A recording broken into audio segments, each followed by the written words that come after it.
She heard him say it from the hallway outside conference room B, the door left half open the way it always was during his afternoon calls.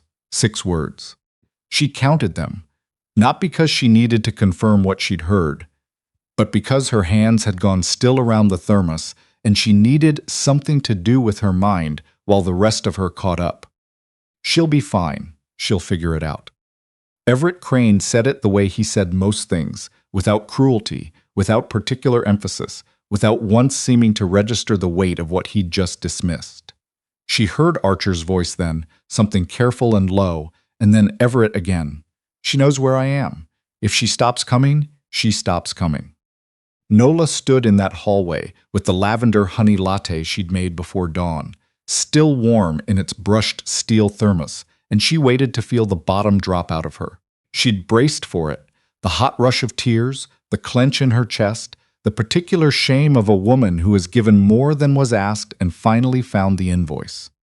It didn't come. What came instead was quieter and more final. The feeling of understanding something she had already known for a very long time. If you've ever poured yourself into someone who never once paused to notice the pouring, this story is going to find you somewhere deep. Stay with it until the end. The Wednesday visits had started 2 years before, which was itself a measure of something, though Nola hadn't thought of it that way at the time. She'd opened Copper and Clover, her café on Southeast Division Street in Portland. The autumn, she turned 34, 6 months after her divorce was finalized, and 2 years after her daughter Bex had stopped asking when Daddy was coming home. The café was small and deliberate, and smelled perpetually of toasted cardamom and fresh espresso, and it had taken everything she had in every sense of the phrase. She'd met Everett at a neighborhood zoning meeting. He'd been there representing Crane Development's interest in a mixed-use project 3 blocks from her café. He'd been quiet through most of the meeting, which she'd noticed, because men like Everett, tall, expensive haircuts, the particular stillness of someone who had learned that silence conveyed more authority than speaking, were usually the loudest people in any given room. But he'd waited, and when he spoke, it was direct and clear, and it didn't waste her time. She hadn't planned to like him. She'd made a specific policy of not liking men who wore suits to Tuesday evening neighborhood meetings. 6 months later, she was making him a custom latte at 6 in the morning before the cafe unlocked its doors. He'd come in one morning while she was still setting up, an apology already forming on his face, and she'd handed him a cup before he finished the sentence. He'd looked at the cup, then at her, and said, "How did you know what I drink?" "You ordered a cortado twice," she said. "Different weeks. Same hesitation before you asked."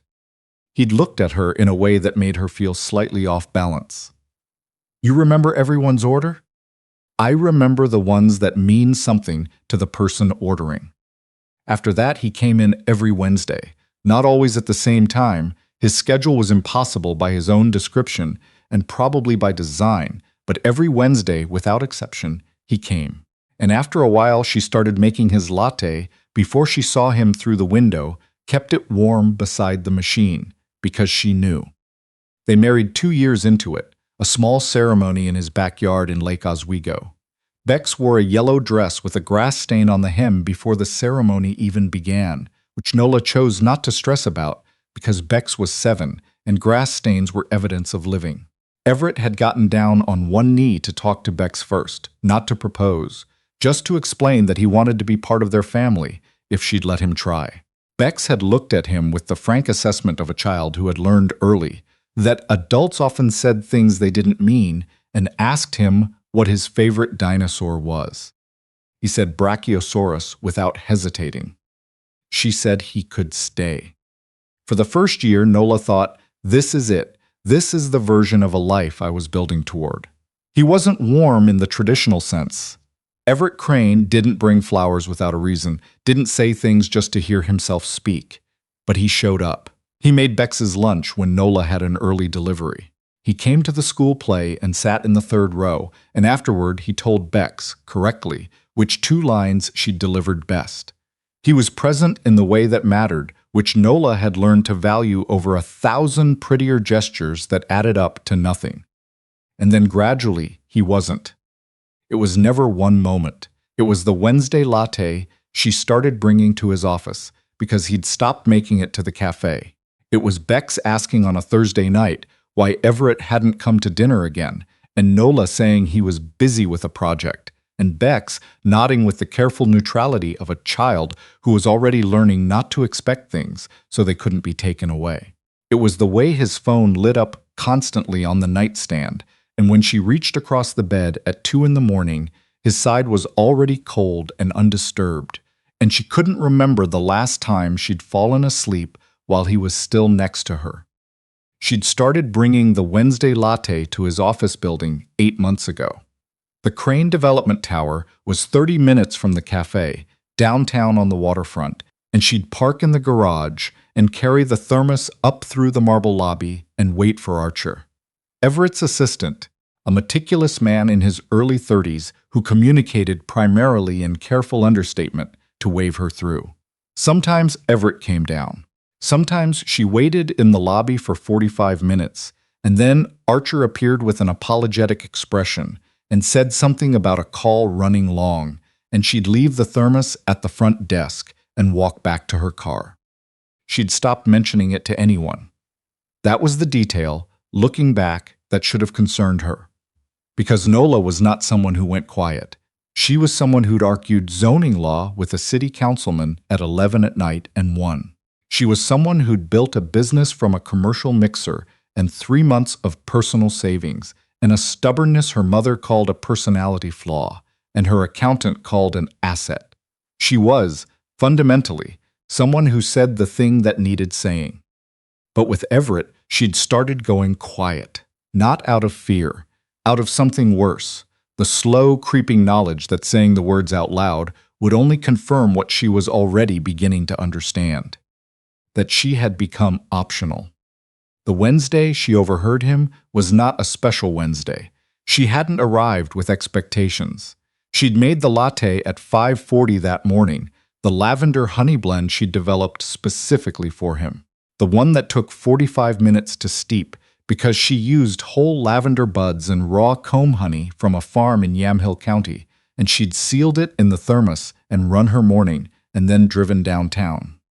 Archer hadn't been at the desk. A young woman Nola didn't recognize told her, with the efficient sympathy of someone new to a complicated job, that Mr. Crane was in a meeting but should be available soon. Nola took a seat in the lobby. She answered 2 emails, returned a call from her supplier about back-ordered espresso beans, and watched the lobby clock move from 3:15 to 4 without any word. She needed to use the restroom. The lobby one was occupied, so the young woman pointed her toward the second floor. Nola took the stairs. She was on her way back when she heard his voice. Conference room B was 6 feet from the stairwell door. The door was half open, the way it always was. Everett was in a conversation. She could hear the quality of the silence between his sentences, the particular way he paused for responses. And then she heard Archer's voice, not from a phone. Archer was in the room, standing near the door, saying quietly, "She's been down in the lobby for about 45 minutes, Ev. Should I let her know you'll be another hour?" A beat, the soft sound of paper being moved. "She'll be fine," Everett said. "She'll figure it out." A pause, and then the part she couldn't unknow, the part that settled into her bones with the specific weight of a thing that had always been true and was only now being said aloud. "She knows where I am. If she stops coming, she stops coming." Nola stood in the hallway. Her hand rested against the wall. The thermos was still warm against her other palm. She thought about a lot of things in a very short amount of time. She thought about the 45 minutes in the lobby and the hour before that in the cafe making a latte that took 45 minutes to steep because she'd learned what he liked and had never once questioned whether to keep doing it. She thought about Bex at the dinner table on Thursday nights with her careful neutral face. She thought about the 5:40 morning alarms and all the small adjustments she'd made so quietly and so incrementally that she hadn't noticed herself making them until she was standing in a hallway outside a conference room, hearing her husband say she'll figure it out with the same tone he'd use to describe a logistics. problem he'd already moved past. She turned around and walked back to the stairs. In the lobby, she set the thermos on the front desk. "He'll want this around 5, she said. "Tell him I said it was fine." And she meant it. She meant it without a shred of performance, without any undertow of accusation. That was somehow the worst part. She walked to the parking garage. She sat in her car for a moment without starting the engine. Outside, the Willamette River was doing what it always did, indifferent, ongoing, catching the late afternoon October light. She started the car and drove south. She did not drive home. The apartment had been rented 6 weeks earlier. She hadn't done it in anger. There had been no argument, no breaking point, no single conversation she'd look back on as the moment. She'd done it the way she did everything that mattered, carefully, practically, after she'd thought it through from every angle and decided that thinking any longer was itself a form of avoidance. It was a 2-bedroom on the 2nd floor of a quiet street in Selwood, close enough to the café that she could walk on good mornings. The landlord was a retired teacher named Gus, who asked no unnecessary questions and had left a pot of basil on the windowsill as a welcome gesture. Nola had stood in the empty kitchen looking at it and thought, yes, this is the right place. She'd moved things incrementally, the things that were hers before him. The olive wood cutting board her grandmother had brought back from Calabria, the box of Bex's baby photographs, the recipe tin. Small things. The kind that don't announce a departure until the departure is already complete. She hadn't told anyone in Everett's world, not because she was hiding, but because there was no one in the architecture of their shared life who was truly hers. Their social circle had been built around his professional network, his Portland old guard, his college friends who treated her warmly and would always think of her as Everett's wife first and a person second. But she had told Dot. Dot ran the Selwood Community Reading Room, a nonprofit out of a converted Victorian 3 blocks from the café. She was 71, white-haired, had the posture of someone who'd spent 4 decades refusing to let the world make her smaller, and wore reading glasses on a bright orange lanyard that she'd never once misplaced because she was, as she told anyone who asked, a systems person. Nola had donated coffee to the Reading Room's fall fundraiser 2 years running. When she'd walked in 6 weeks ago asking about volunteer opportunities, Dot had looked at her application for approximately 15 seconds and said, "Wednesdays and Fridays, 9 to noon. Can you start this week?" Nola had said yes. She drove to the Selwood apartment now, made tea, and sat at the small table by the window listening to the street outside. A kid on a bike, 2 women with a stroller, ordinary things. She thought, this is quiet, this is mine. Everett came down to the lobby at 5:08 that evening and found the thermos on the desk and the young woman telling him very carefully that his wife had left it earlier with a message that it was fine. He looked at the thermos. She say anything else? Just that. He picked it up and carried it upstairs. He didn't stop to consider why she'd left it instead of waiting. He thought, she went home. He was not, as Archer would later understand, with a particular heaviness, a man given to questioning his own assumptions. The house felt the same when he got home. He registered that consciously, which was the trouble. He was noticing it deliberately, the way you notice silence in a room only when you've been told to listen for it. He went through the ground floor, loosened his tie, looked in the refrigerator. He didn't notice that Bex's overnight bag was gone from the hook by the mudroom door, where it always hung on days she stayed at her grandmother's. He didn't notice because he didn't know the hook. He had never been the one who packed or unpacked that bag. He went to bed at 11. He assumed Nola was asleep. He was careful getting undressed. He did not reach across to her side. He slept. By the 4th day, the house started showing him what he'd been too occupied to see. Not loudly. It was never loud. It was the flowers in the entry hall.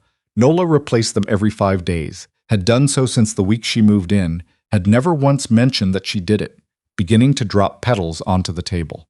It was the refrigerator full of things he'd bought without knowing why, the impersonal selections of a man who had been eating catered lunches for so long He'd forgotten what it felt like to open a refrigerator and find something chosen specifically for him.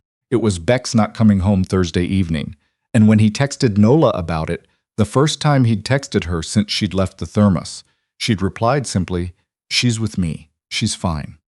He'd read that and set his phone down and looked at the wall for a while.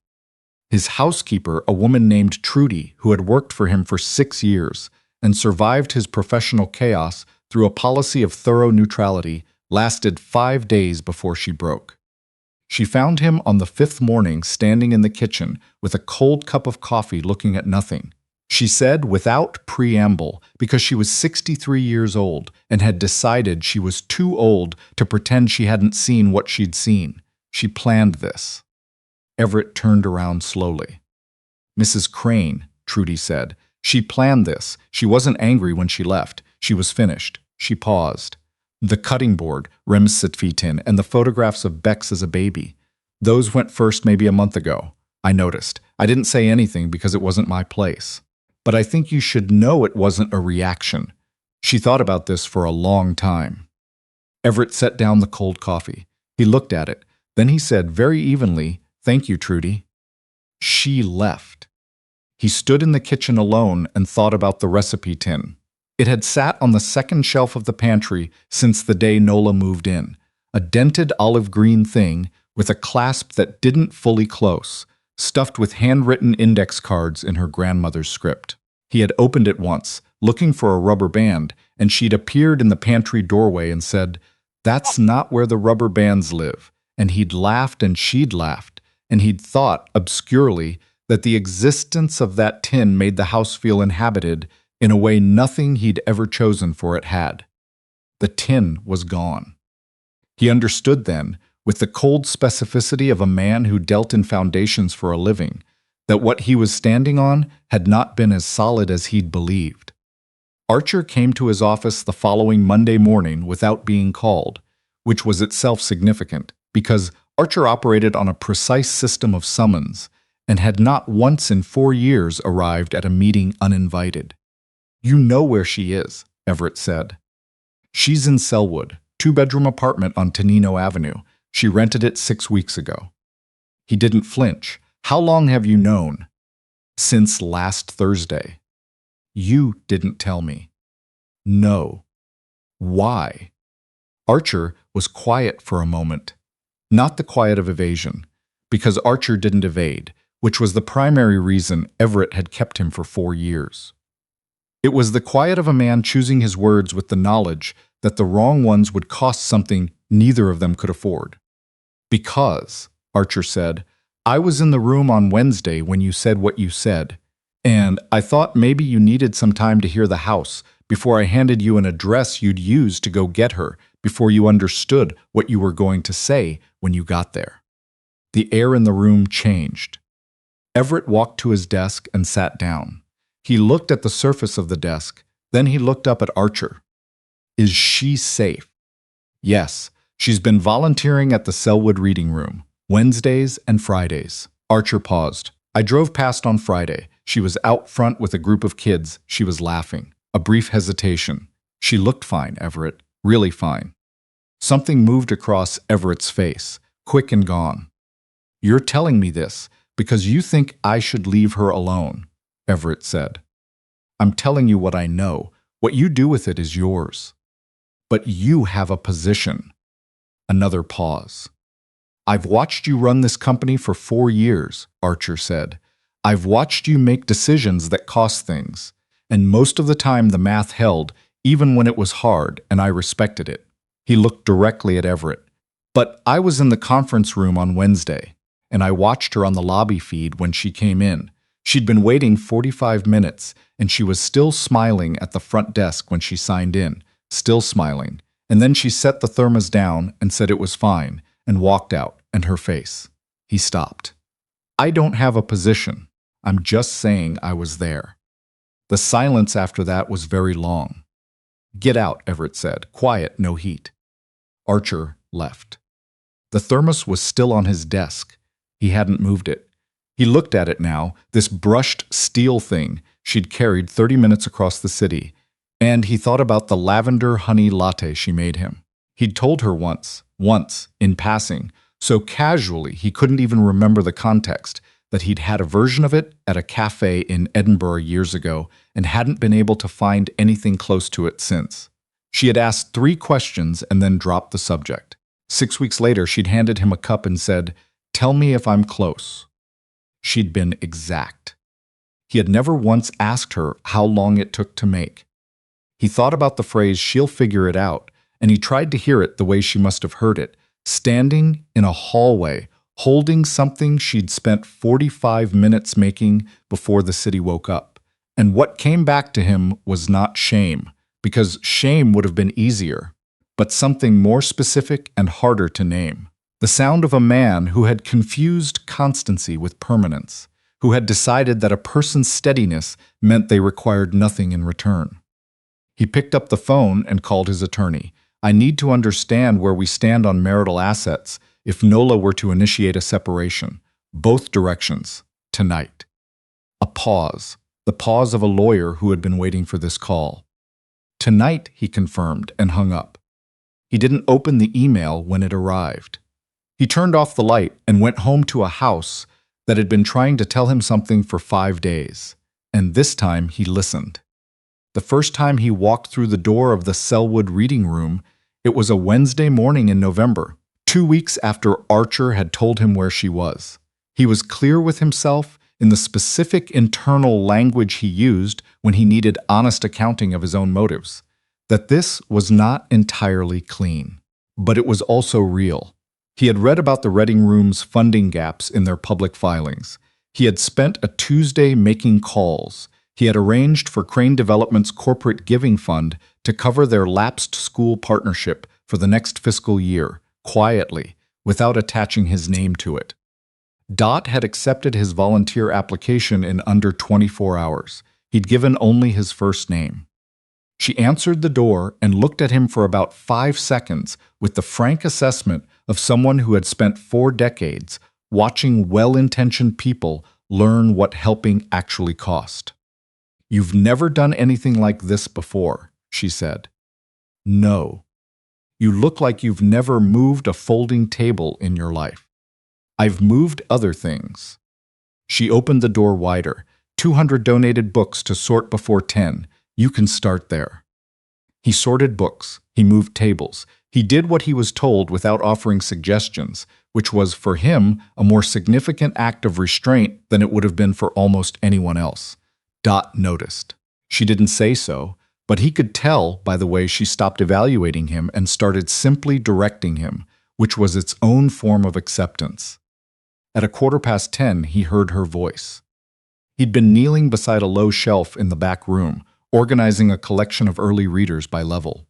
Nola's voice came from the hallway, clear and specific and entirely unmistakable, and his hands went still on the book he was holding. He stayed where he was. He placed the book. He stood up. She was in the doorway with a canvas tote over one shoulder and a stack of picture books tucked against her chest, and she stopped when she saw him with the particular completeness of a person whose body has received information before the mind has processed it. Everett. Nola. The silence had a different quality than the silence of their house. That silence had been the absence of something. This one was the presence of everything neither of them had said. "Dot knows your name," she said, not a question. "She knows my first name." Her jaw tightened slightly. She set the picture books on the nearest surface. "How long have you been coming here?" "Today is the first time." She looked at him the way she'd always looked at him when she was deciding whether to believe something. Not suspicion, exactly, but rigor. He had loved that about her. He had also, apparently, at some point found it easier to stop being someone worth that kind of looking. "The school partnership," she said. "Dot got a call last week. The funding gap was covered, anonymously, through a corporate giving account." She held his gaze. "The account is on file with the state. It's public record." He said nothing. "You did this before you came here," she said. "Yes." "Why didn't you tell her where it came from?" He thought about how to say this correctly. Because what I do only matters if it still matters when no one's looking. If I'm only showing up to be seen doing it, then I'm back where I started. And you already know what that costs. She was quiet for a moment, the way she went quiet when she was actually thinking, not performing thought. Dot's voice came from the front room. Nola, early readers, whenever you're ready. She turned without a word and carried the books out. He turned back to the shelf and kept working. He came back the following Wednesday, and the one after that. He didn't engineer proximity. He learned the room, where things went, what Dot needed before she asked, and he did his work and let that be enough.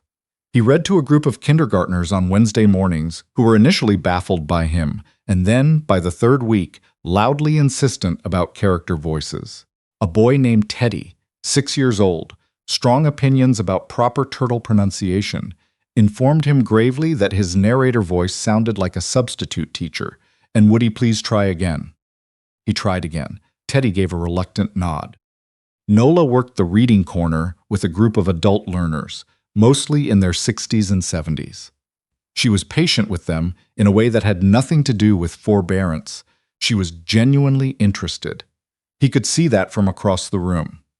The way she leaned in when someone struggled, the way she celebrated small things specifically, not generically. She had always been like that. He had just stopped being the person she was leaning toward. They spoke occasionally in the practical shorthand of shared space. Where do the intake forms go? Dot needs someone at the front desk at 10:30. He kept the interactions at that register. He didn't push. He understood, with the clarity of a man who had spent his career reading structural load, that this particular foundation would only hold if he didn't rush it. 6 weeks into his Wednesdays, she appeared in the doorway of the back room where he was cataloging a donation of middle-grade novels. "You followed up with the school district yourself," she said. "Dot told me. You made 4 calls." There was a gap, he said. She looked at him steadily. "You keep saying that." "Because it keeps being true." She was quiet for a moment then. "The divorce papers. They've been on my desk for 6 weeks." "I know, my attorney told me." She came into the room and leaned against the doorframe. "I'm not going to fight anything in them. Everything's fair, and you know I know it." He met her eyes. "But I haven't been able to pick up the pen and complete the motion. I'm telling you that because you deserve the honest version of where I am, even if the honest version isn't a clean answer." "Why didn't you try to stop me from leaving?" she said. It wasn't quite an accusation. It was the real question. "Because I didn't know you had," he said. "I thought you were home. I thought." He stopped, found the honest version. "I thought you'd always be there. I had treated that as a fixed point instead of a choice you were making every single day. When the choice stops being made, it stops being a choice. I didn't understand that until the house started being quiet in a way that wasn't just quiet." She absorbed this without looking away. "The Wednesday latte," she said. "Do you know how long it took me to make it?" "I know now," he said. "I didn't then." She nodded once, like a small door closing on something.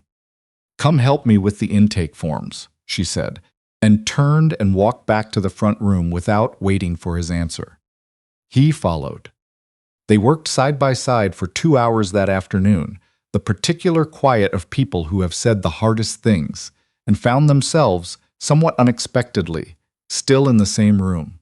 Dot watched them from the kitchen doorway at one point and said nothing, which communicated everything. When they finished and Nola put on her coat, deep burgundy, slightly too large, the kind of coat a woman buys when she's stopped dressing for anyone's approval, but her own, she stood by the front door and said, "Bex asks about you." He looked at her. "What do you tell her?" "That you're figuring some things out." A pause. "She understands more than she lets on." "I know," he said. "She got that from you." Something shifted in Nola's face.